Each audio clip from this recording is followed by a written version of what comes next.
Hey guys, in this video I'm going to show you how to download your file as a PDF format on Canva to your PC or desktop. So I've got this file right here, I've finished editing it, and now I want to actually download or export the file. You come up here to this button, the share button, and then down here the download button, and then it basically automatically sets the file type as PNG, but you can open up this drop down and then go on down either to PDF standard or PDF print. Right here. So the PDF, this is what PDF standard looks like. You can either flatten it, include some notes, or you can go to PDF print and you can use or select crop marks and bleed, flatten PDF, include notes.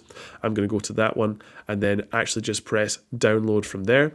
And basically after you give it a little second to complete the download, it will show up here in the recent download history on Google Chrome. If you're using the Google Chrome internet web browser, select in there, and then you can press this button, the Show in Finder button. That's going to open up your Downloads folder where the file has been downloaded to on your PC or desktop.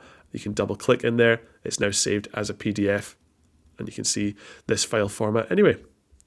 So guys, hopefully this video has been helpful, and if it has been, then I would really appreciate a like and subscribe to this channel. Thanks very much.